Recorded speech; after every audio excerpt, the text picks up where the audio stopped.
Buenos días, compañeros, vamos ocupando de sus lugares. Vamos empezando a este séptimo magno coloquio. ¿Más arriba?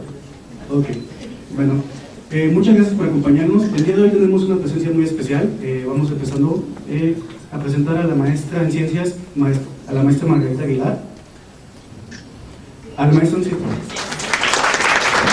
al maestro a la maestra Jenny, nuestra consejera de doctorado, y a la maestra Selena Corona, nuestra compañera, parte del comité organizador. Maestra, nos gustaría dirigir unas palabras, por favor. Bueno, gracias. Hola, ¿cómo están? Qué bueno, bienvenidos. Bienvenido, doctor, a la Escuela Superior de Economía, Joaquín. Esta es su casa. Y bueno, pues les damos la más cordial bienvenida al séptimo magno coloquio de posgrado en Economía. Y vamos a declarar formalmente para pasar a la conferencia con el doctor que ya nos acompaña aquí. Entonces les pido nos pongamos de pie.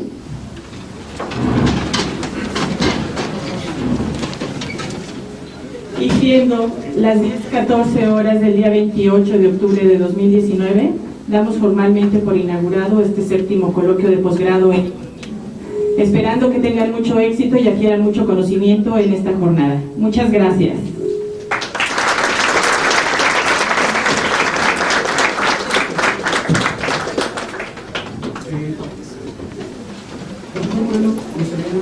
Subir a podio. Por favor.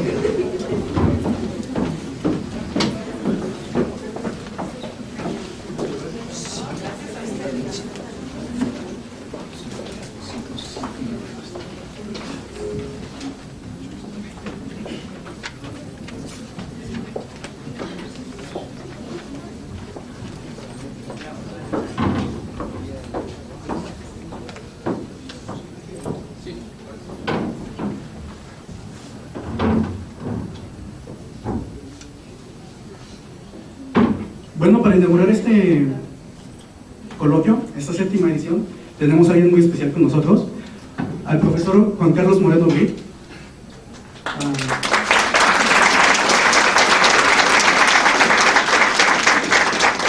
Joaquín Sánchez. Y pues bueno, vamos empezando con una breve reseña del doctor. El doctor Juan Carlos Moreno Brit tiene un doctorado en la Universidad de Cambridge. Es maestro en Economía por parte del CIDE y es licenciado en Matemáticas por la UNAM. Es profesor titular C de la Facultad de Economía. Es miembro del Sistema Nacional de Investigadores de 2000 a abril de 2015. De 2000 a 2015 fue director adjunto y coordinador de investigación de la sede en México de la CEPAL ONU, donde se incorporó después de 5 años como investigador asociado. Fue asociado del David Rockefeller Center for Latin American Studies de la Universidad de Harvard, conferencista en numerosos foros académicos, de funcionarios de alto nivel, legisladores y representantes de la sociedad civil en diversos países.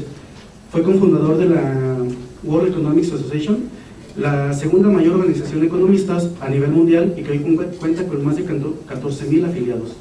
Sus actividades concernientes a la investigación se centran en los temas de desarrollo y crecimiento económico, políticas macro, industriales y de financiamiento del desarrollo, salarios y distribución e historia económica. Profesor, doctor.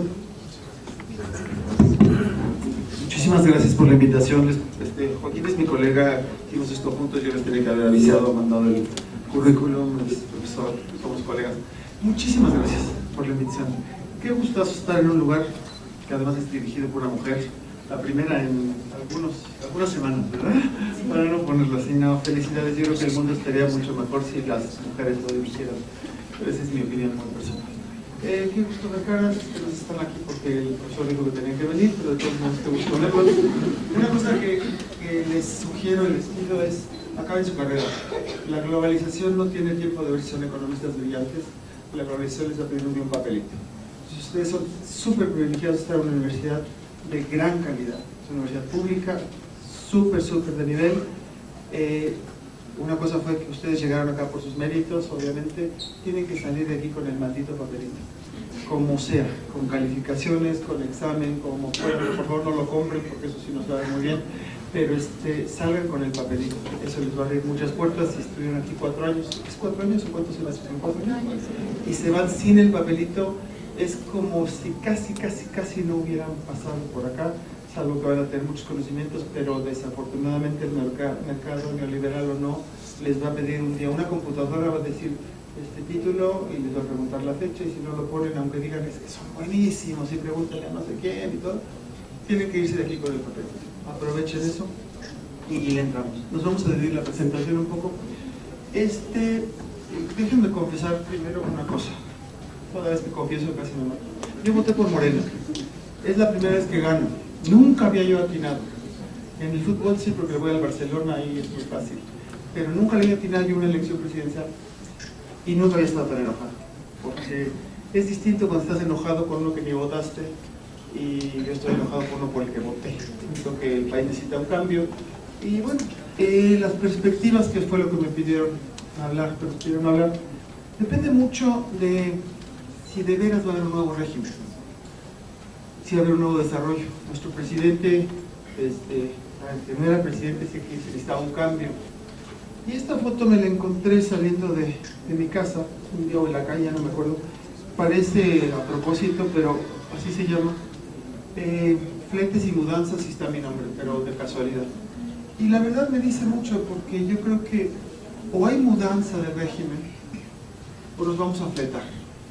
Sí, mira, soy ateo, por cierto, pero dije Diosito me manda este mensaje para compartirlo con ustedes. O sea, esto de o hay mudanza de nuevo régimen, o si no, esto simple y sencillamente no va a funcionar. ¿Qué estás ayudando, no?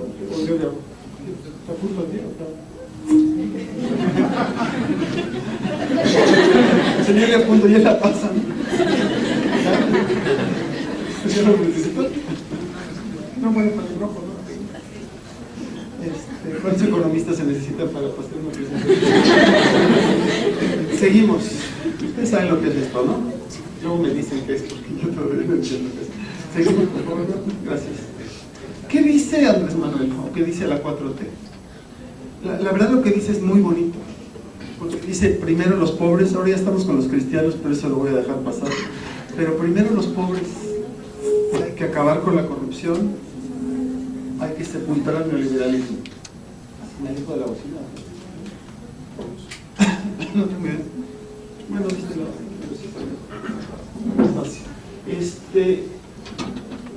la verdad está muy bien.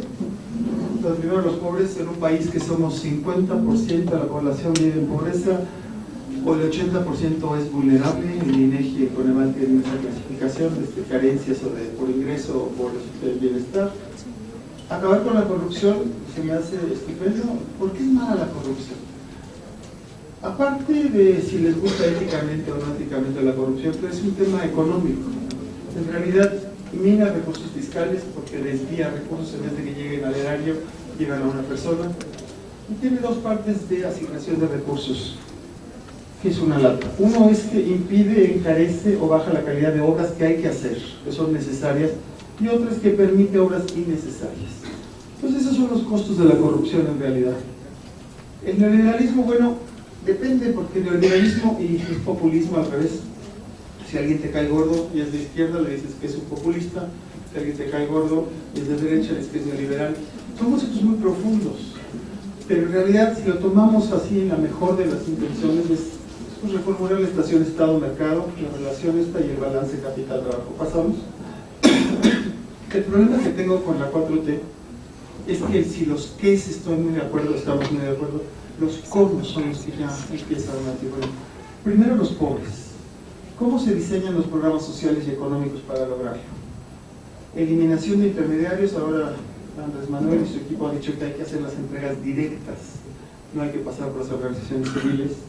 Y las transferencias, yo hubiera pensado que se necesitaría más que transferencias directas, una protección social universal, o sea que cada mexicano, por ser mexicano o mexicana, tenga derecho a una pensión, derecho a seguridad, derecho a salud.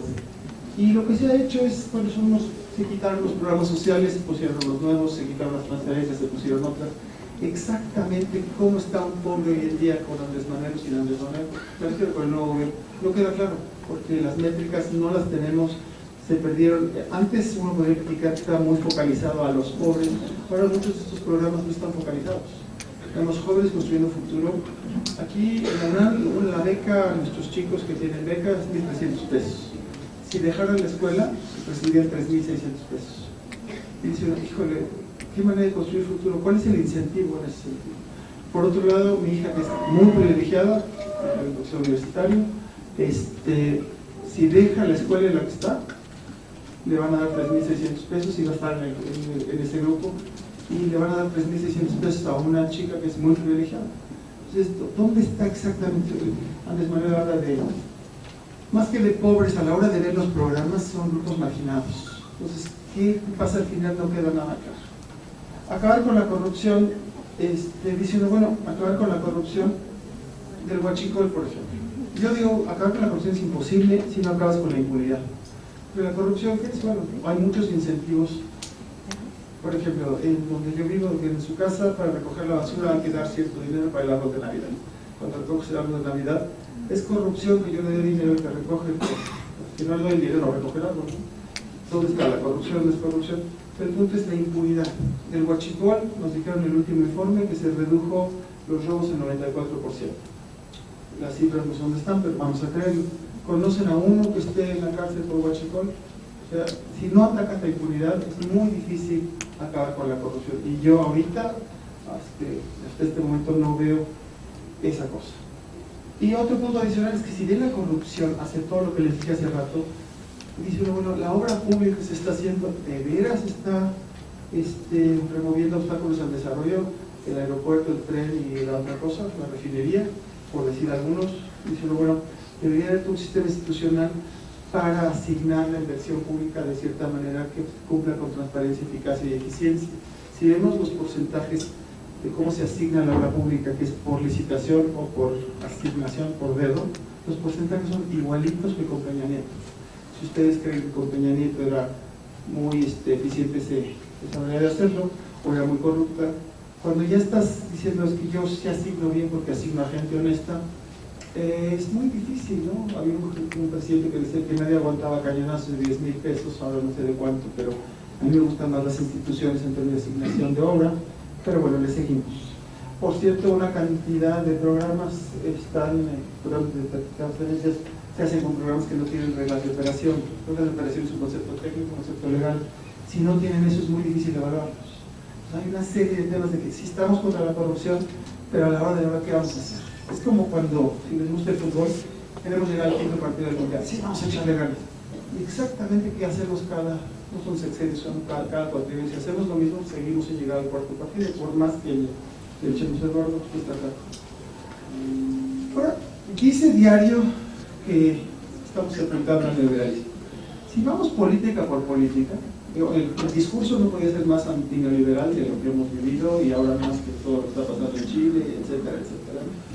Pero si vamos política por política, dice uno, bueno, la política monetaria hoy en día es idéntica a la que hubo con Peña Nieto, la que hubo con Fox, la que hubo con Calderón, la que hubo desde hace como más o menos 20 años. Se mantienen las prioridades de instrumentos, el régimen de metas de inflación es idéntico. No digo que sea bueno o mal, no estoy criticando al neoliberalismo, lo único que estoy diciendo, o diciendo que por favor seamos neoliberales, lo único que digo es que si vistes que ya no eres un pato, más vale que no te comportes como pato. Y exactamente el pato, pues tú dices, está muy raro, ¿no? Pero bueno, la política monetaria es lo mismo. La banca de desarrollo tiene un papel súper limitado. La política fiscal, Andrés Manuel está haciendo lo que hacía el Fondo Monetario tiempo atrás en América Latina, que era, la prioridad es no subir la deuda pública y no tener un déficit fiscal. Esa es la prioridad. Y a partir de ahí se decide que usando los recursos de manera más eficiente, etcétera, va a cambiar la manera de hacer las cosas.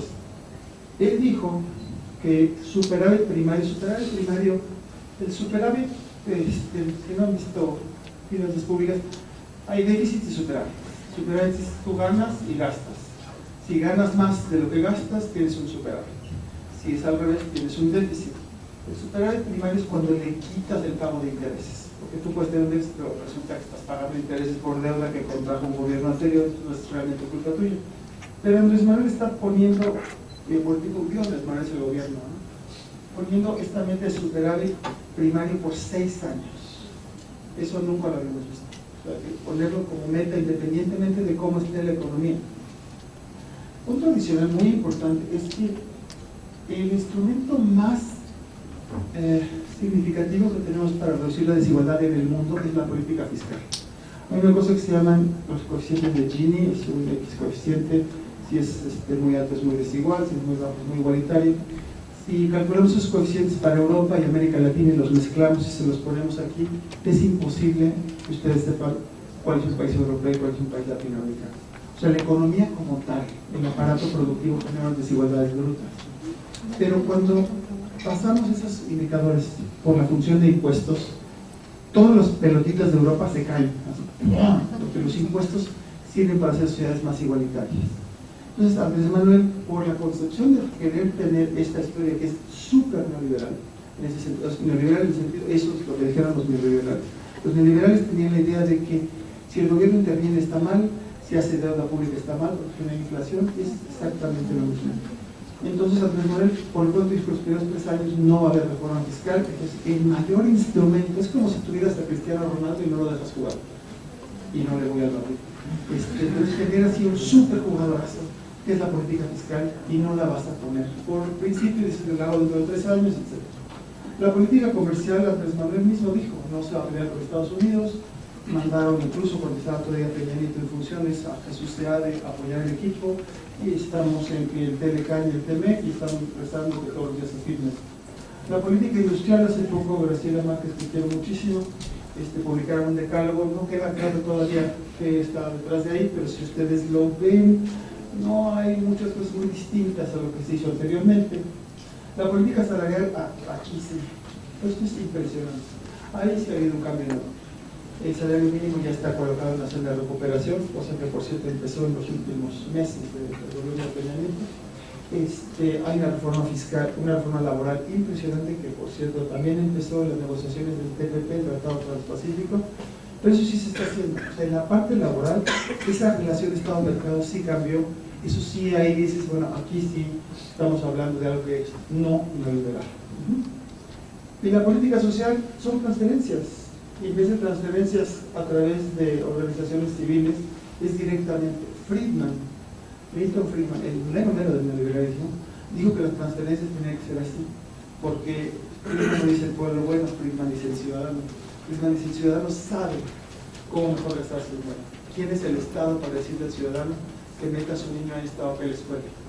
Uno le da los 2,000 pesos o los, no sé, exactamente, y un ciudadano con ese dinero decide. Eso está muy bonito si tienes escuelas de calidad. Si no tienes escuelas de calidad, pues ahorita el dinero que hay una cosa que se llama el Fondo para Infraestructura de Escuelas. Pues si tienes gente que sea ingeniero en cada uno de los pueblos, qué maravilla. Si no, pues ojalá hubiera habido una institución que dedicase en el temblor último, el más reciente. Los estudios que muestran cuáles escuelas se cayeron, se cayeron mucho más las escuelas en las cuales no había intervenido el Estado en su construcción. Entonces son cosas que dicen, bueno, pues Eduardo, pero bueno, para evaluar la agenda ya más en serio, él es un queridísimo amigo que se murió hace poco, es un economista panameño, un economista brillantísimo, y escribió 2 libros en particular que nuestro secretario de Hacienda, Arturo Herrera, lo puso en su Twitter antes de que Jaime muriera. Dijo, mi lectura de vacaciones, quiero mucho a Arturo, y le dijo, ojalá lo hubieras leído antes de hacer el Plan Nacional de Desarrollo, pero pues ya lo viste. ¿Qué le vamos a hacer? Y Jaime tiene estos 2 libros que los recomiendo. Seguimos, por favor. Jaime dice, bueno, que México está, escribimos un par de libros juntos, uno en particular, que México está insertado en una senda de lento, una trampa de escaso crecimiento y gran desigualdad. Y que para salir de eso, bueno, pues la única manera es a través de inversión. Inversión en infraestructura, en énfasis en las regiones más atrasadas y crear un mercado interno muy fuerte. Las economías son como los barcos. O crecen con viento, o sea, o se impulsan por el viento o se impulsan por el motor. El viento es el mercado externo, lo que está poniendo allá afuera, y eso está bastante debilitado. Entonces lo único que nos queda es remar. Y para remar, si los mexicanos promedio fueran como ustedes, este país sería un país desarrollado. Los mexicanos promedio no son como ustedes, no pueden estar a las 10 de la mañana en una conferencia, no comen como ustedes comen, suma y sigue. Entonces teníamos que tener una política a favor de la igualdad. Ha estado la política fiscal que decía yo y la política social universal, que solo por ser mexicano tenga derecho a eso. ¿Estamos hablando de eso? Lo de industrial, se necesita esta política industrial enfocada a que nuestra ventaja comparativa no sean los salarios, sino que sea la innovación, la credibilidad del mexicano, y a cambiar la política monetaria para que la banca de desarrollo sí funcione y para que no sea meramente el tipo de cambio para tratar de contener la inflación. ¿Seguimos? Y si uno analiza la 4T en función de lo que pues, Jaime y varios más hemos definido como lo que se necesita hacer, pues resulta que el déficit de infraestructura, que es inmenso, México es de las economías grandes de América Latina con la peor infraestructura. No estoy comparando con Haití, no estoy comparando con Cuba, estoy comparando con Argentina, con Chile, con Brasil. Tenemos un déficit de 6 o 7 puntos del PIB dicho por el Banco Interamericano de Desarrollo, no por la jornada, no por el financiero, no por el reforma. O sea, súper serio el estudio. Pero desmanuel, bueno, ahorita vemos qué pasa. La inversión pública en la 4T la pronostica o la proyecta que baje en términos reales. Ya había bajado con Peña Nieto, ahora que baje más. La brecha regional, si creen que el Tren Maya va a hacer muchas cosas, bueno, entonces se va a cerrar. Si creen que el Tren Maya ni siquiera va a arrancar, quién sabe qué va a pasar. La trampa fiscal de baja recaudación. Hay una idea de que lo que pasa es que México se pagan muy pocos impuestos porque la clase alta dice, ¿para qué voy a pagar impuestos si la infraestructura es una porquería? La infraestructura es una porquería porque no se pagan impuestos. Esa trampa fiscal, Andrés Manuel dice, yo le voy a enseñar al mexicano que se puede hacer más con menos. Eso todavía no queda muy claro, pero bueno, eso. Hay un tema de política, es que todos los gobiernos que han intentado hacer una reforma fiscal seria, lo hacen el primer año, cuando llegan. Nadie ha llegado con la popularidad de Andrés Manuel. Nadie. O sea, esas 70%, 75%, todo el mundo votó. Yo vengo de una preparatoria en la cual, muy reaccionaria si quieren, y en el chat que tenemos todos despotrican a Andrés Manuel y todos me decían, oye, no le digas a nadie, pero yo también voté por Andrés Manuel. Tenía chance, creo yo, de hacer lo que hubiera querido. La intermediación bancaria, pues los bancos sirven para conocer gente, pero para que te presten dinero así, para lo que quieras un coche. Si ya tienes dinero te prestan, si no tienes dinero no te prestan. Y menos para empresas, sí, lo ayuda a uno cuando niños.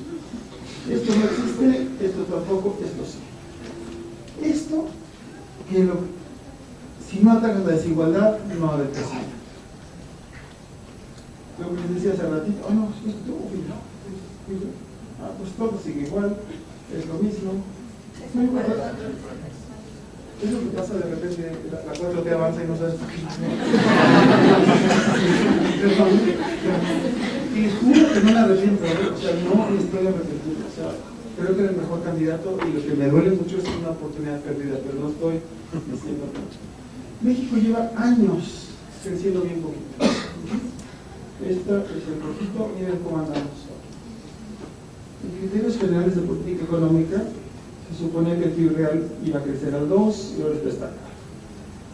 Esto es bastante triste. Pasamos ahora, por favor. Y esta es una cosa rarísima, porque el Plan Nacional de Desarrollo que hizo la 4T dijo que México iba a crecer así. Esa fue una de las cosas por las que ya voté por ellos, porque vamos a salir y vamos a crecer. Criterios generales de política económica, o sea, el mismo gobierno, esto lo hizo la Secretaría de Hacienda hace 9 meses, ¿no? Esto lo hizo la Secretaría de Hacienda hace 2 meses. Casi el mismo equipo. Carlos Ursúa el secretario, Arturo Herrera el subsecretario, Arturo Herrera el secretario. En un documento dicen que esto iba a ser así, en el otro documento dicen que es así. Si es que tiene razón criterios generales, que es el más reciente, vamos a tener un desempeño peor que con Peña Nieto. Dice uno, en el mismo documento, dices, el mismo equipo hace todo esto, no se entiende nada, ¿no? Pasamos, por favor. Y bueno, cuando ves, le preguntas a la gente que sabe economía, oye, ¿cómo ves la economía? Bueno, estos son los pronósticos. La gente en agosto, o sea, hace un mes, un par de meses, cree que los siguientes 10 años, en promedio la economía mexicana, si acaso crecerá al 2%. ¿Pasamos? Estos son los datos del INEGI. A los economistas siempre nos dicen que, oye, tú que eres tan abusado, ¿por qué México no crece? ¿Cómo se le hace para crecer? Cuesta mucho trabajo decir cómo le haces para crecer, porque hay muchos factores políticos, institucionales, sociales, capital, humano, público, recursos. Pero lo que es muy fácil es decirle a alguien, a una familia, a una empresa, a un país, cómo no crecer. Si no inviertes, si ustedes dejan de venir a esta escuela, les aseguro que sus ingresos futuros, su capacidad mental, todo va a ser muy distinto que si siguen invirtiendo. Si no inviertes, no creces. Estas son las cifras. Y miren lo que dice, la inversión fija bruta. Bruta quiere decir que no es que esté mal hecha, no estamos criticando, estamos diciendo que es sin depreciación, ¿no? No, ahí está medido. Está cayendo casi al 10%, menos lo que se hace hoy. Y dices, bueno, pero bueno, la buena, es más bien la maquinaria y el equipo, es lo que nos permite construir más cosas mejores, ¿no? Bueno, ese está cayendo al nivel, aquí al 12%, ¿no? Y luego si crees que la de mayor calidad, cosa que desafortunadamente dado nuestro atraso tecnológico es cierto que la importada es de mayor calidad, se está cayendo casi al 20%. La importada al 20%, ¿no? Maquinaria y equipo. En nuestro país, en el mundo de la revolución 5, etcétera, que el desarrollo, la innovación tecnológica es lo que se supone que nos va a sacar adelante a todos, el robot esperando allá afuera para sustituirlos. Nosotros no estamos invirtiendo, seguimos por favor. Estas son las cifras de la inversión pública en este sector, de lo que proyecta. Ya nos quejábamos con Peña Nieto que estaban bajas, la proyectan que baje y que no se recupere. Este es el gobierno que quería cambiar todo. ¿Me explico? O sea, salvo que hay una reforma fiscal, pues estas son las cifras que ellos pusieron en el Plan Nacional de Desarrollo o en criterios generales. Por favor. Y estos son los datos. Los otros eran predicciones, estos son datos. Esta es la inversión como proporción del PIB. Miren, nada más, había subido y se cae, ahorita cae en este año y se proyecta que siga cayendo. ¿Seguimos? Gracias. Y si ves, dices, bueno, ¿qué pasa con la producción hoy en día? Estos son primario, secundario y terciario. Las manufacturas en particular llevan meses cayendo y últimamente un poco más todavía. Todo esto, la construcción está en sus niveles más bajos, nivel comparable a 2006. ¿Seguimos? Y este es un indicador muy bonito que encontró Joaquín, que es del INEGI, de hecho. El INEGI tiene una serie de... porque uno tiende mucho a hablar de la recesión. Andrés Manuel hace poco estaba muy contento porque la economía salió que había crecido al 0.1, 0.08%. El pasto crece más rápido. Literal. Entonces Andrés Manuel estuvo muy contento porque no hay recesión, pero crecimos al 0.08.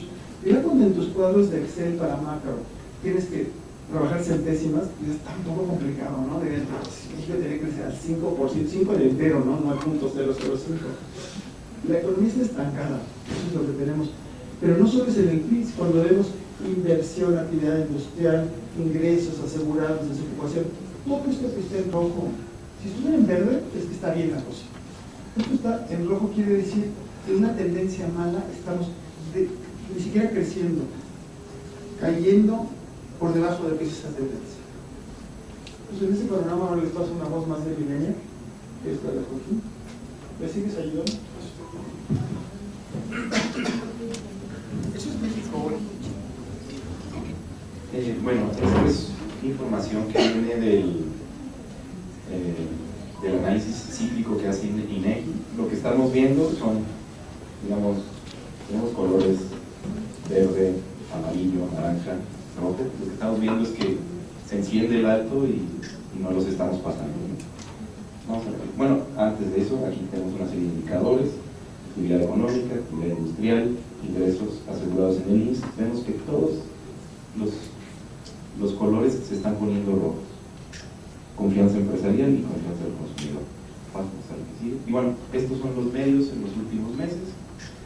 Estamos ante, digamos, un escenario un poco adverso, ¿no? En el caso de Alemania se confirma que hay recesión, el bajo crecimiento de China, el Fondo Monetario nos está diciendo que estamos frente a un proceso de recesión. Algunas recomendaciones que dice, bueno, lo ideal sería entonces aplicar medidas contracíclicas para atemperar los efectos, digamos, cíclicos en una etapa recesiva. Y meses atrás salió aquella nota en el país: ser o no ser contracíclico. Esa es la cuestión para América Latina, un poco como se presentaba AMLO. Vamos a ver qué sigue. Dice, bueno, pecados de la política procíclica. La prociclidad fiscal contribuye a la volatilidad macroeconómica, deprime la inversión. Cuando estamos en momentos de recesión, es muy difícil salir, el espacio fiscal se vuelve más pequeño, y lo ideal es que cuando la economía se encuentra en procesos de expansión, se esté, digamos, ahorrando para cuando la economía entre en procesos de recesión, llevar a cabo algunas políticas de gasto. El problema de la política procíclica es que cuando se están recibiendo mayores ingresos por parte del gobierno, se gastan, y entonces esto hace que los procesos sean más severos. Dice, para evitarla es útil la creación de un espacio fiscal adecuado, ahorro de ingresos públicos, que permita superar estas restricciones financieras en tiempos malos.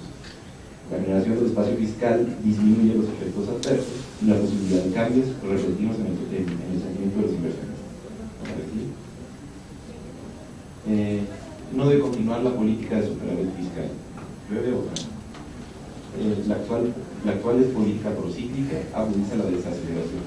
Lo ideal en estos casos es que los programas de combate cíclico, por así llamarlos, no surjan solamente en periodos recesivos. El primer antecedente que tenemos es el GNP en los años 20, fue un gran programa de gasto por parte del gobierno de los Estados Unidos, y así se logró salir de la crisis. Así también conocimos que las economías tenían comportamientos cíclicos casi de forma natural. Lo ideal es acercarse un poco a la tendencia y crecer. Inclusive generar ahorros públicos suficientes en sus repuntes, y carece de un horizonte multianual que permita mejorar la planeación de inversión pública y los gastos corrientes.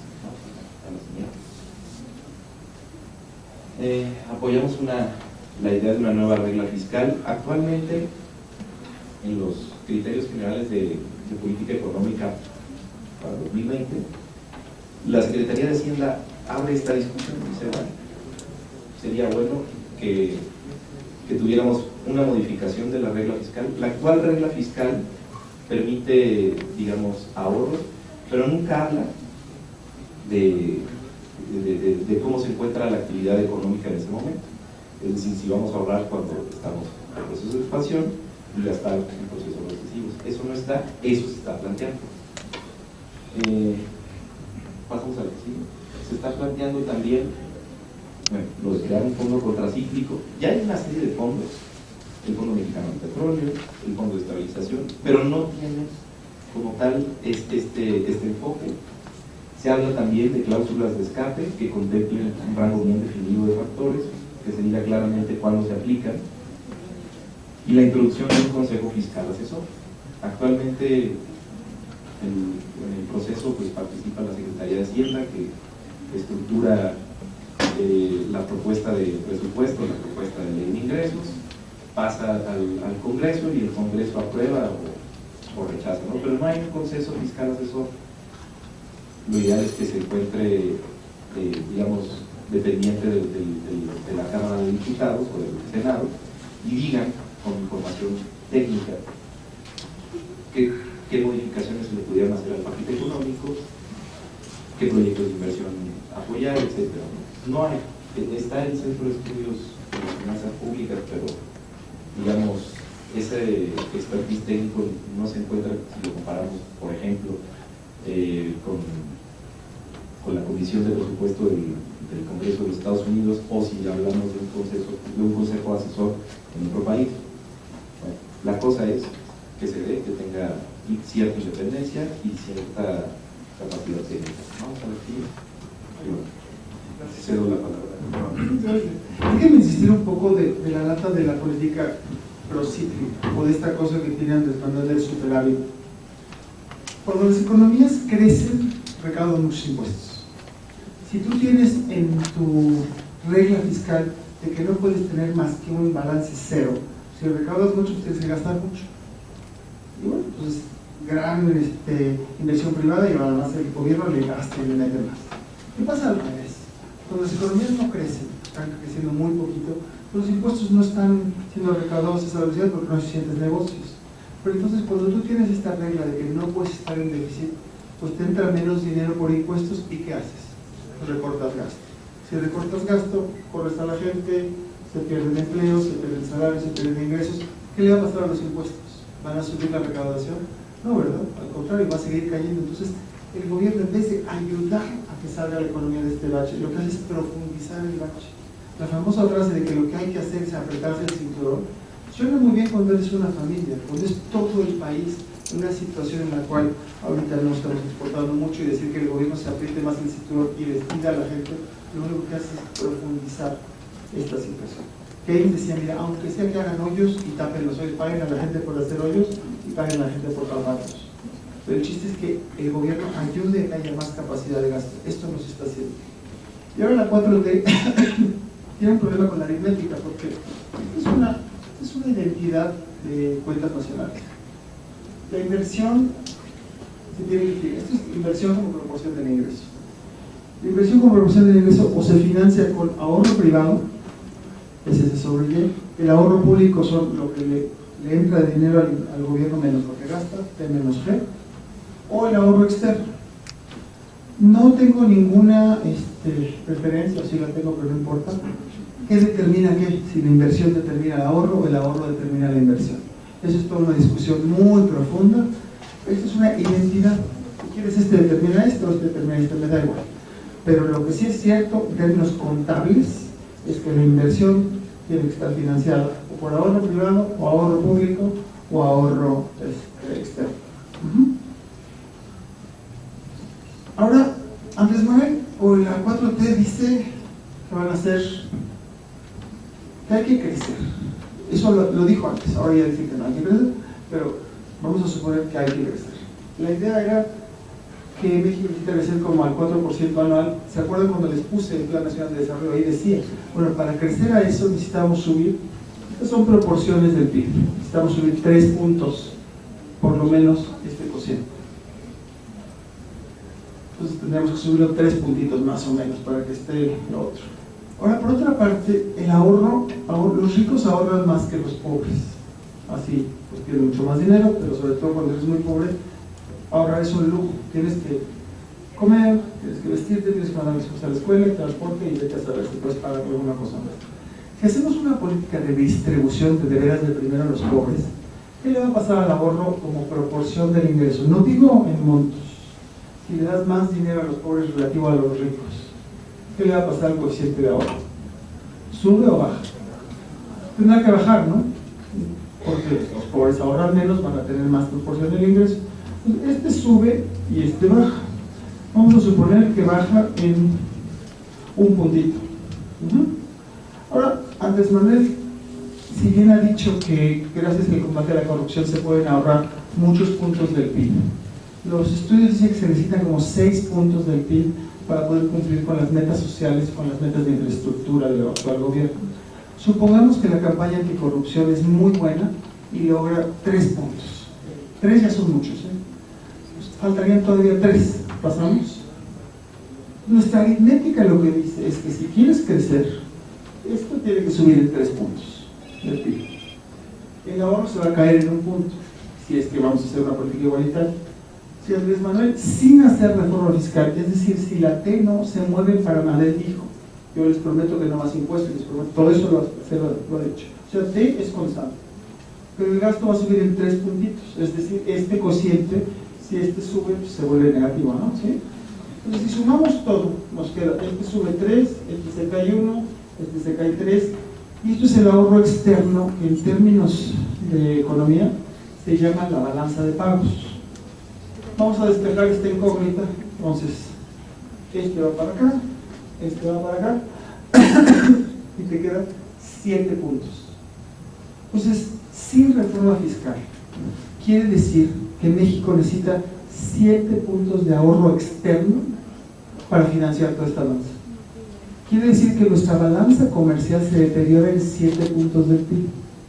No hay economía, ni una, que aguante una reducción, un deterioro de la balanza en 4 puntos del PIB en 6 años. Aquí le estamos pidiendo 7 puntos. Entonces, esto es sin reforma fiscal, me refiero. Lo que quiero decir es que o hay reforma tributaria o no hay 4T. Porque si hacen todo, tenemos una crisis de balanza de pagos del tamaño del planeta. Una crisis del dólar, una crisis de todo esto. Entonces lo que puede hacerse es, claro, pues o hacemos una reforma fiscal para que entonces esto no sea menos 3 y sea más 1, más 4, más lo que tú quieras. Si no, no hay forma, ¿no? Es decir, como está ahí, los economistas hacemos karaoke ya cuando creo que a ustedes ponen la lámina y la les pues si le pones música es karaoke. O no hay crecimiento del PIB, o no hay distribución del ingreso. De hecho, sin reforma fiscal no hay distribución del ingreso. La modernización de infraestructura, pues entonces tampoco va a alcanzar. Máquina de equipo tampoco, porque no se invertiría lo suficiente, o incluso se pone en riesgo, como les digo, la estabilidad macro del país. ¿Seguimos? Y eso es aritmética, o sea, no es ideología. Tú me dices que quieres hacer esto, es como me dices, el fin de semana quieres estudiar, quieres ir a la Fórmula 1, o sea, verla por tele, quieres ponerte hasta atrás en la polar o en la bipolar, y quieres sacar 10 el lunes. Se complica la situación. Todo se puede, pero no todo en el mismo momento. Sacar 10 al otro semestre cuando ya tengas unas repetidas y todo. Esto es en esencia el mensaje. Cuando me decían cuáles son las perspectivas de la economía mexicana, sin reforma fiscal, terribles. No hay manera ni de crecer ni de nada. Luego Andrés Manuel se le ha pasado diciendo últimamente que el crecimiento no importa, que lo que importa es el desarrollo. Una cosita muy sencilla, este es el PIB, la tasa de crecimiento del PIB. Si el PIB tú lo divides por L y multiplicas L, en última instancia el PIB es, ¿qué es? El número de gente empleada por la productividad de la gente. Si esto no crece, pues este producto no crece.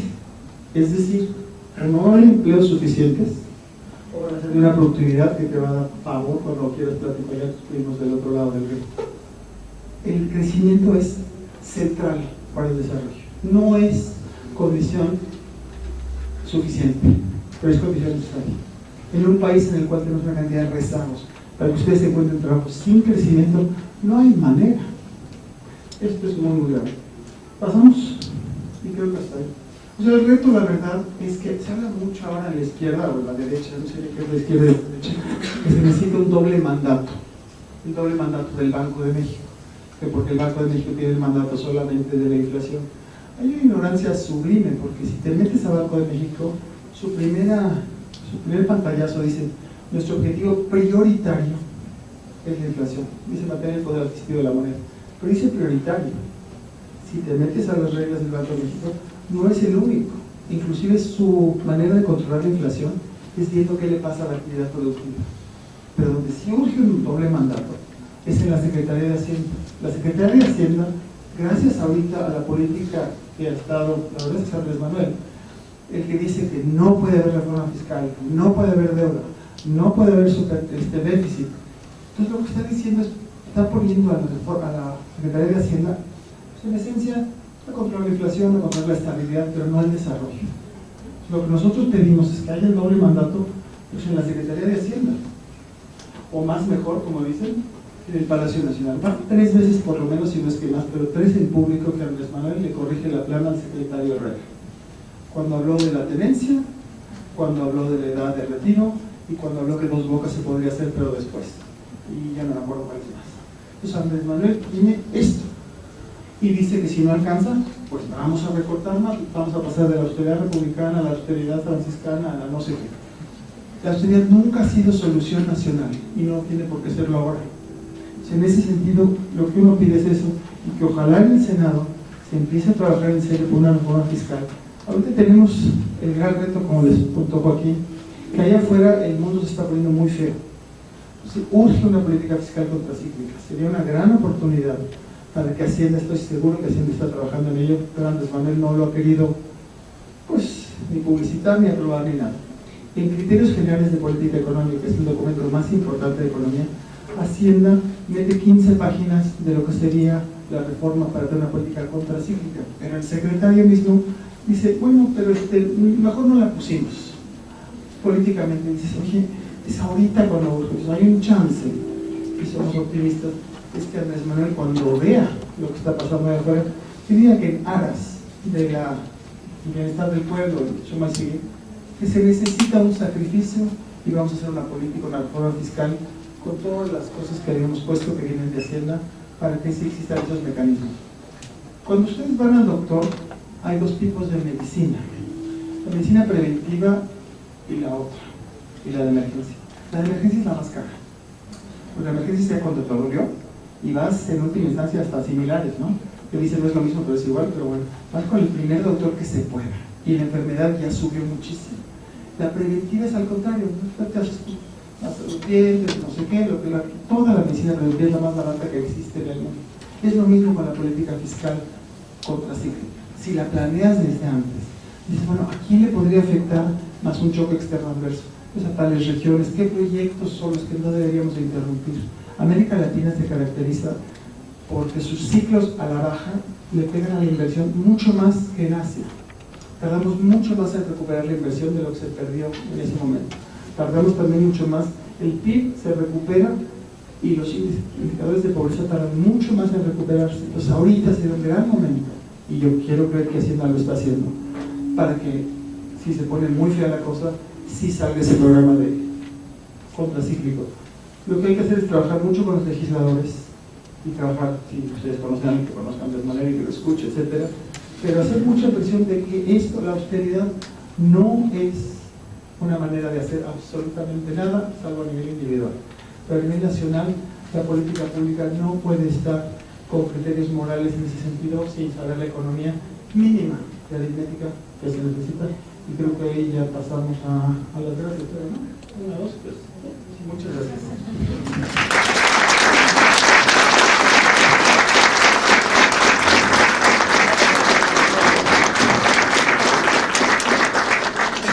Muchas gracias, profesor. En este momento pasamos a una ronda de preguntas rápida. ¿Alguien quiere hacer alguna pregunta? Y también si la quiere responder.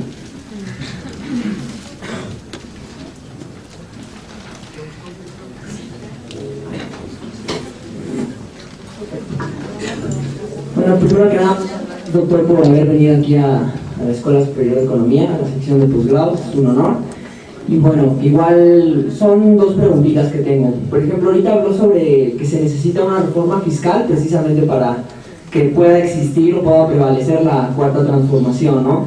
En ese sentido, yo creo entender que tendría que ser una reforma fiscal progresista, ¿no? O sea, obviamente, precisamente México en los países de la OCDE tiene una tasa de, ahora sí que al impuesto sobre la renta demasiado bajo en comparación con los otros países, y pues realmente creo que va por ahí, ¿no? En un estudio igual de Gerardo Esquivel habla de que en América Latina estas reformas fiscales van más dirigidas hacia el consumo que hacia la renta, ¿no? Y que realmente sean progresistas. Entonces quiero entender que usted va en esa dirección. Otra igual habla sobre, como siguiendo esa dirección de la que afirma Jaime Ross, de que es la falta de capital físico, la falta de acumulación de capital en ese sentido, y que ahorita en este gobierno se ha como puesto sobre la mesa de que tiene que haber superávit primario, ¿no? Entonces siempre está como ese contraste en que los países populistas de América Latina han ejercido el gasto público de manera exorbitante, ¿no? Por ejemplo, ahorita en Ecuador, lo que pasó de todas estas protestas sociales, o sea, ahora sí que el presidente actual dijo, no, pues es que la anterior administración pues dejó un déficit público insostenible, ¿no? Y es por eso que tuvimos que tomar estas medidas con el Fondo Monetario Internacional, ¿no? Y por el otro lado está su antítesis, ¿no? O sea, que realmente es el gasto público, o sea, la acumulación de capital, que realmente va a apoyar el crecimiento, ¿no? Entonces están como esas dos matices. Entonces aquí mi pregunta sería, porque por ejemplo ahorita aquí se presentó de que se necesita invertir, ¿no?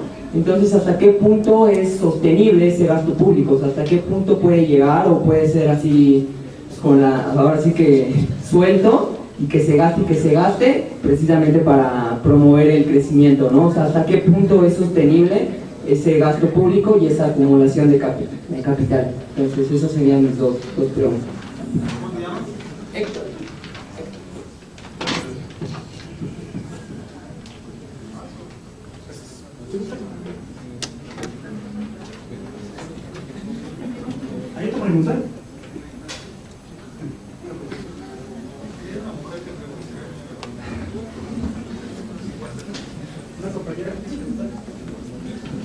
buenos días. Un placer tenerla aquí en nuestra escuela. Muy informativa su presentación, me pareció muy interesante, muy importante hacer énfasis en estos temas. Mi pregunta, bueno, antes que mi pregunta quisiera hacer una introducción. Yo he visto más bien que en esta cuarta T sí ha habido una reforma fiscal, nada más que no las han querido meter. Por ejemplo, lo que quiero decir, los nuevos impuestos que quieren poner a las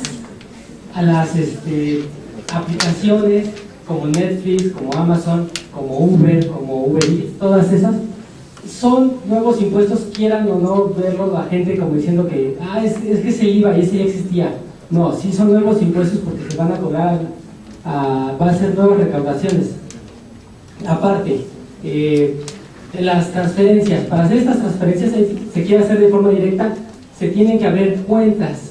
Estas personas que no tenían antes cuentas, pues ahora van a estar dentro del padrón.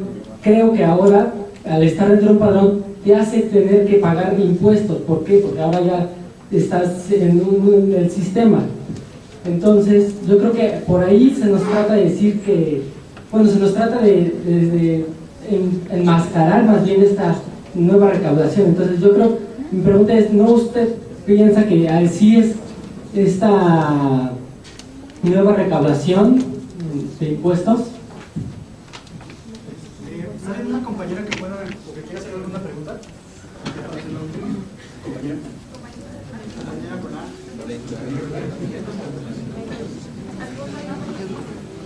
Pero compañera. ¿No? Tiene que hablar con la pregunta.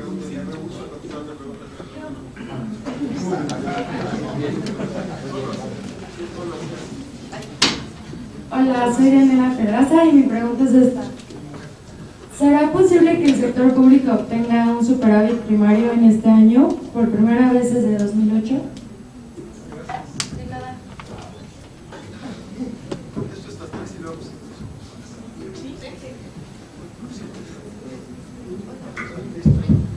¿Podría pasar al año anterior? Cuando yo, bueno, lo que estás diciendo de que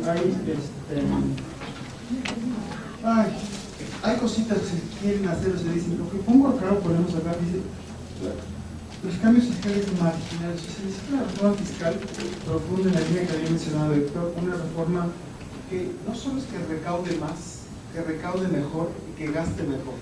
Cuando hablas de una reforma fiscal, a veces se piensa, no es que es recaudatoria, confiscatoria y ahora van a meter a la gente a la cárcel si no paga ya no sé qué cosa, ¿no? O sea, el hijo de Chapo se va, pero si tú pagas mal, el mes a la cárcel. Se necesita recaudar mucho mejor. Hay una serie de cosas, por ejemplo, el predial. Hay unos países que hicieron una reforma de predial. Predial es lo que tú pagas por tu casa. El Estado se reserva el derecho de comprarte la casa en el precio que tú dices que vale tu casa. Entonces llegabas y es que mi casa vale 100,000 pesos y dice el Estado dice, ¡ay, qué maravilla! Yo te la compro. No, espérese, ¿cómo no? Pues usted me está diciendo que su casa vale 100,000 pesos en el Pedregal, pues qué buena inversión, ¿no? Entonces el Estado se reserva ese derecho de comprarte la casa. En muchos países que han hecho ese tipo de cosas muy sencillas, la gente dice, no, perdón, me equivoqué, no son, puse 100,000 pesos, no, quise decir 100 millones de pesos. Entonces se quedó, pues por 100 millones yo no se la compro. Pero por 100 millones usted tiene que pagar un impuesto brutal que no estaba pagando. Entonces hay muchas cosas, hay muchas lagunas, muchas maneras de poder subir la tenencia, por ejemplo, hay muchas extensiones fiscales, o sea, hay un montón de cosas en términos de recaudar, se puede recaudar mucho mejor, se puede recaudar mucho más, de manera que pague más quienes más tienen, ¿no? Tiene que ser una forma igualitaria. Pero no solo es recaudar mejor, sino recaudar más. Pero también gastar mejor. Gastar mejor, vamos, es lo de Santa Lucía. Resulta que es secreto nacional, seguridad nacional, y los planes no se saben qué pasa. Se necesitan los consejos fiscales que decía Joaquín. En otros países no es que recaudes más, que recaudes mejor, sino que gastes mejor. Digo, si a mí me hacen una reforma fiscal para el Tren Maya, la refinería que va a ser submarina, y la otra cosa, ¿cuál es la otra? El aeropuerto. Entonces son tres cosas que, ¿en qué cabeza cabe que eso va a resolver los obstáculos, a remover los obstáculos artificiales? Necesitas recaudar mejor, necesitas gastar mejor, y también tu política de endeudamiento, cómo hacerlo. Entonces, se necesita una política fiscal, una reforma fiscal mucho más seria que esto. Luego preguntaron que si es perdón, porque la inversión pública lo que tiene es que la inversión pública, a diferencia de lo que se pensaba hace muchos años, que desplazaba a la privada, más bien atrae a la privada. Si tú tienes infraestructura muy mala, no hay manera que seas competitivo. Todos ustedes saben lo que es un socavón, ¿no? ¿No saben? ¿Hay alguien que no sepa lo que es un socavón? Todos saben. Bueno, cuando yo tenía la edad de ustedes, el socavón no existía. No se sabía que era un socavón. Era como un ritmo, como el reggaetón. Acá ya sabes que la inversión pública a veces acaba en alguna vez y no acaba en un socavón. Y bueno, ¿qué pasa, no? Ese estilo de cosas no puede ser. Luego, me encanta cuando dices que si es sostenible gastar mucho. Pues lo que es insostenible es gastar cada vez menos. Como mencionábamos, la única manera de no crecer, te aseguro, es sin invertir. Ahorita no es que si es sostenible seguir gastando más, cada vez gastan menos. La caída con Peña Nieto de la inversión pública fue 5% en términos reales anuales. Tienes que irte a países en guerra civil para encontrar caídas del 5% anual o mayores. Y nosotros ahora nos vamos a echar otra. Entonces, eso es, lo que es insostenible es eso. ¿Hasta qué momento vas a dejar de invertir? La caída de escuelas, el agua, por ejemplo, en vez de poner agua en todos lados. O sea, la medida de higiene más importante es saberte lavar las manos. Pero ¿cómo le haces? Pues tienes que tener agua. Sin agua se complica lavar las manos, ¿no? Entonces hay un montón de inversiones que sí, se tienen que hacer. Ahora la pregunta de la dama, que si se puede conseguir un superávit primario, ya se ha conseguido. Y el problema de conseguir el superávit primario es que si eso es lo que te pones como objetivo, bueno, pues si resulta que el ingreso, los impuestos no se recaudan lo suficiente, pues gastas menos. Y si no se recauda lo suficiente, gastas menos. Lo que puedes conseguir es un superávit primario sin problemas. El punto es a qué costo. La economía mexicana, ya las cifras indican que está cayendo. Si quieres, los indicadores se llaman IGAI, Índice General de Actividad Económica, muchos, la automotriz, los indicadores que quieras muestran que la economía ya está cayendo, ya no crece al punto 008, sino que seguramente está cayendo. Eso quiere decir que los impuestos van a entrar en menor cantidad de lo programado. Entonces, si el presidente no relaja esta idea de que te dé un superávit a fuerza, pues seguramente lo podrá tener, pero entonces en vez de que la economía caiga al 1%, capaz que caiga al 2%, capaz que caiga al 3%. Eso es gravísimo. Y más neoliberal que pensar que las finanzas públicas sanas se reflejan con un superávit y una baja inflación y un peso súper fuerte cada vez lo que te dicen todos los días. Más neoliberal que eso no conozco. Podemos criticar el neoliberalismo, pero decir que no eres neoliberal cuando haces exactamente lo que es neoliberal está muy complicado. Y esa política ya se hizo y no funcionó y no tiene por qué funcionar. Entonces, muchísimas gracias.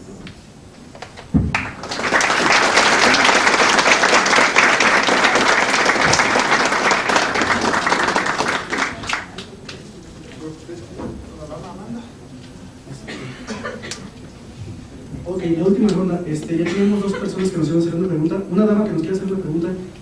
Compañera. Bueno, mientras alguna de la compañera.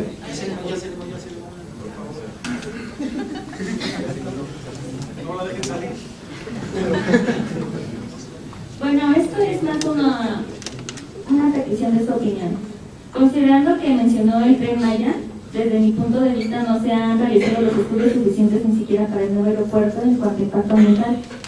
Y según esto, tengo entendido que en una conferencia el presidente Andrés Manuel mencionó que según se tienen esos permisos, pero yo considero que en realidad no es así, porque para realizar un estudio de impacto ambiental se requiere por lo menos mínimo 6 meses y eso muy superficialmente. Así que mi pregunta es, ¿qué opina usted sobre ese proyecto? Porque la verdad, desde mi punto de vista, no contribuye en sí en nada y se me hace un proyecto algo inútil. Gracias.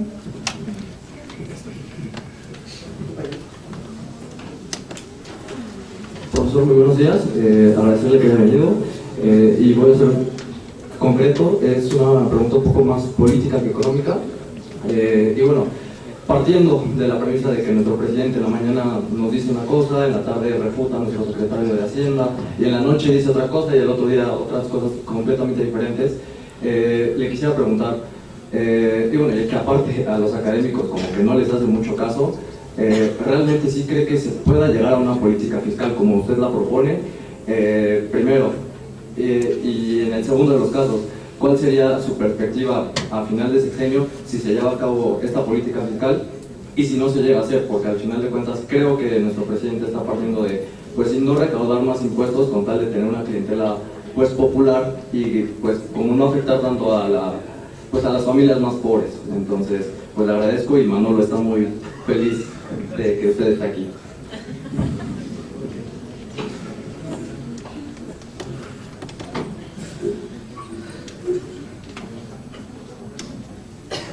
Otra compañera. Tenemos un mundo más igualitario, ¿no? Pues, Compañeras. no hay preguntas tontas, las respuestas pueden ser tontas. Pero no hay ninguna pregunta que sea tonta. Por favor, te agradezco. Gracias por la presentación. Una pregunta es, ¿cree usted que estamos o podría estar en México una etapa de desindustrialización temprana? Lo pregunto porque estoy trabajando en mi tesis doctoral de igual manera veo que la maquinaria, la industria manufacturera que por años ha venido a ser el pilar o el motor de crecimiento en México, pues venía cayéndose, venía deteniéndose, pero toda la política que se cambia el Plan Nacional de Desarrollo en el último cambio la vuelve a colocar. Entonces, justo aquí mismo es una discusión que entre asesores he tenido, ¿no? La propuesta que yo y el sector que estaba trabajando es el turismo. Me queda claro que no va a ser en este momento el que pueda impulsar o sea un nuevo motor de crecimiento económico. Tiene unas ventajas de acuerdo a la Organización de las Naciones Unidas, que es que se tiene la mano de obra inmediata sin tanta capacitación. Pero yo también comparto la idea de que nuestros nuevos líderes en cualquiera de las áreas, turismo, administración, economía, debe de estar perfectamente capacitados. Entonces, creo que sí es momento de ir preparándonos, de hacer una pre-receta para no después tratar de aliviarnos, no solamente con el turismo, sino con el comercio, que es un sector clave para la economía mexicana. Entonces, sí podemos hacer una desindustrialización temprana, como algunos pueden pensarlo. Gracias.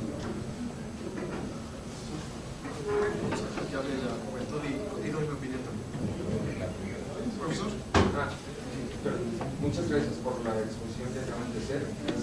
Básicamente mi pregunta es, creo que hemos estado convencidos con la exposición de la relevancia de hacer una reforma fiscal, reforma tributaria, reforma en los ingresos.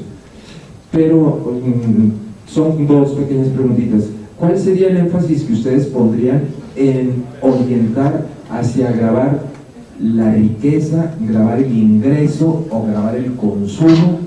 Y eso es por el lado de los ingresos. Y por el lado del gasto, ¿qué opinión tienen respecto de las restricciones que podría poner un probable consejo fiscal a la efectividad del gasto público?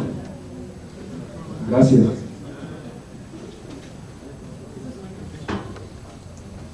Bueno, se han tocado muchos temas, algunas inquietudes sobre una propuesta de reforma fiscal, alguien mencionó las protestas, y creo que esto está también un poquito ligado. Les comentaba, en el caso de México tenemos los semáforos en rojo y nos seguimos pasando el alto. No estamos un poquito volteando a ver, por ejemplo, Chile, con un aumento minúsculo del transporte público, se desató una serie de protestas que tienen detrás, pues, digamos, el disgusto por la gran desigualdad que se vive en Chile. El caso de México es un poquito parecido. Tenemos el alto en rojo y no estamos haciendo nada. Hay algunos momentos en la historia de México, tal vez a lo mejor si el PRI en los 70, López Portillo, hubiesen hecho una reforma fiscal de gran calado que pusiera en el centro erradicación de la pobreza y la reducción de la desigualdad, a lo mejor otro país sería. En este año tuvimos esa oportunidad y no se toma esa decisión. Creo que debe tener como punto central estos dos elementos, tal vez creando nuevos impuestos a la riqueza, a las herencias, como lo han planteado algunos autores, elevar la tasa de ISR, que sigue siendo baja y que, digamos, en términos de la distribución, quienes más es un impuesto progresivo en cierta etapa, pero cuando la gente llega a un nivel de ingresos se vuelve regresivo incluso porque la tasa ya no varía. En fin, sobre lo último que comentaba la dama,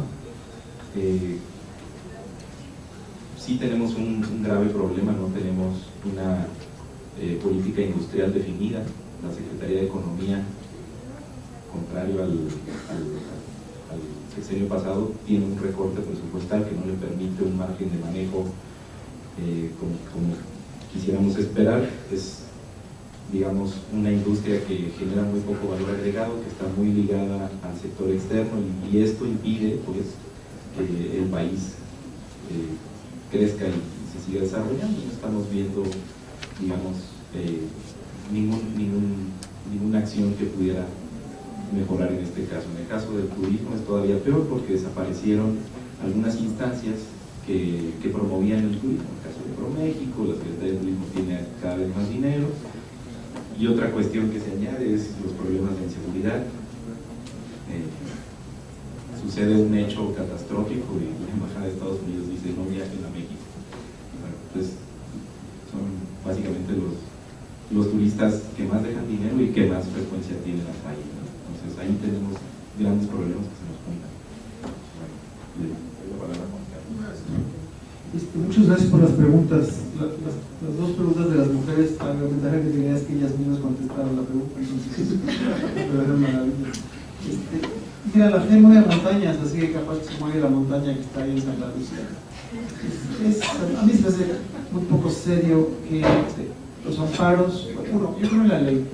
Cuando nuestro presidente dijo que alguna vez tienes que escoger de la justicia y la ley escoge la justicia, la verdad es que pues, los linchamientos se justifican, muchas cosas se justifican, ¿no? Para mí, si quieres cambiar las cosas, uno, mídelas y otro, por la ley.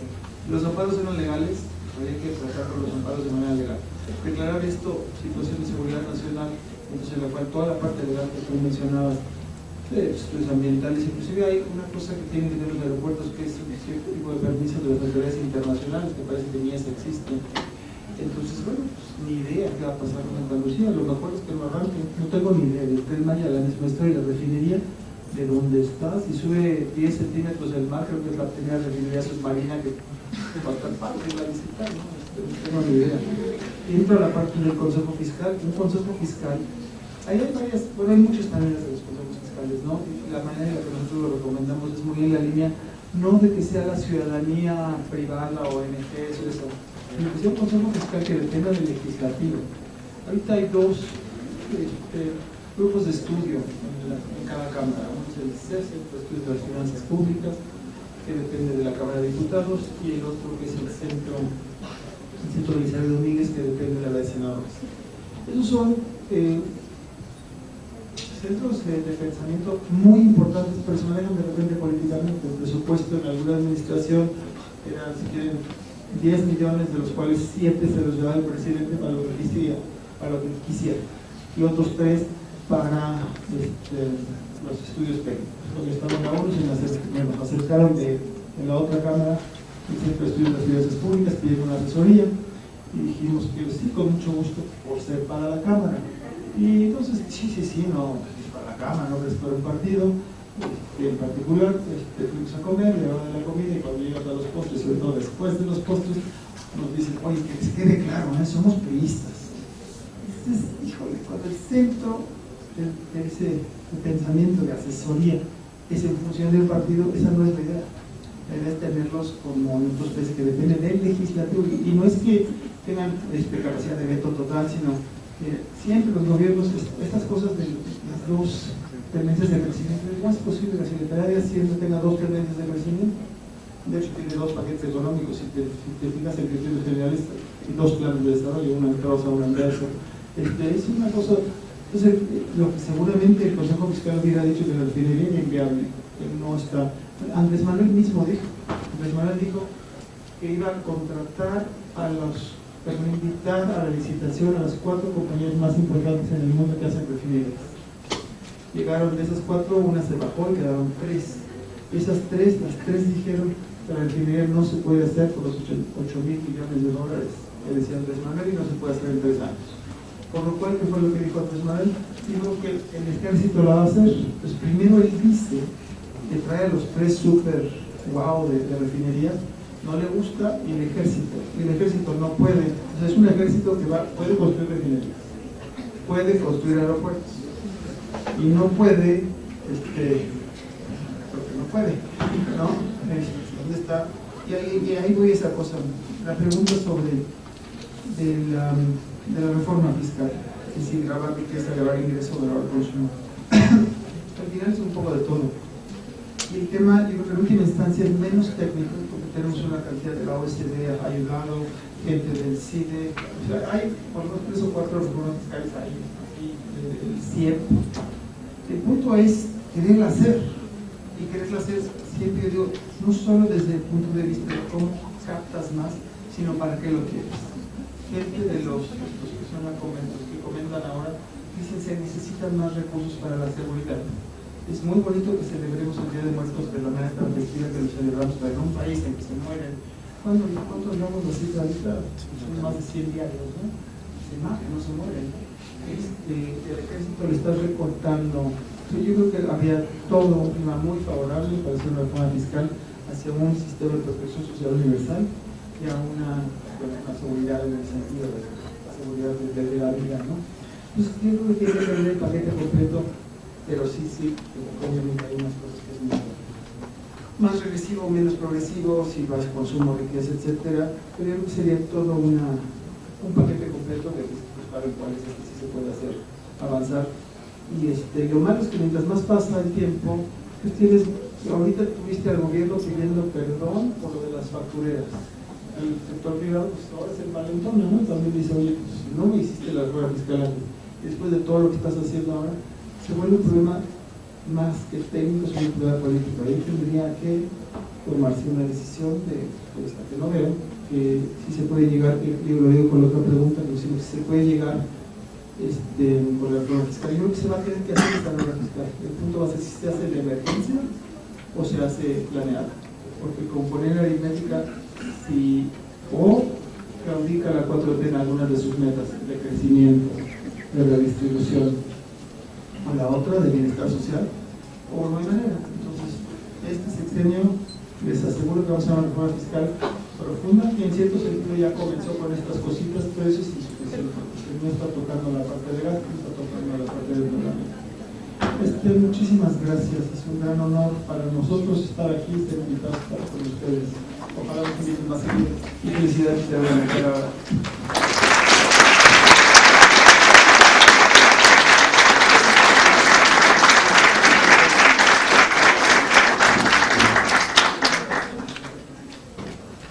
Muchas gracias, profesor. Nos gustaría entregarle el siguiente reconocimiento al profesor Juan Carlos Durán por su participación como conferencista magistral en el 7º Magno Coloquio de Posgrado de Economía con la ponencia Perspectivas de la Economía Aplicada, celebrado los días 28 y 29 de octubre de 2019 en la sección de estudios de posgrado de investigación, la técnica del servicio de la patria. Muchas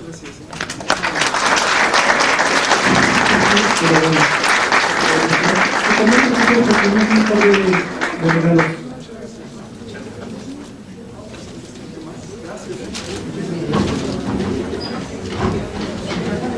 Compañeros, antes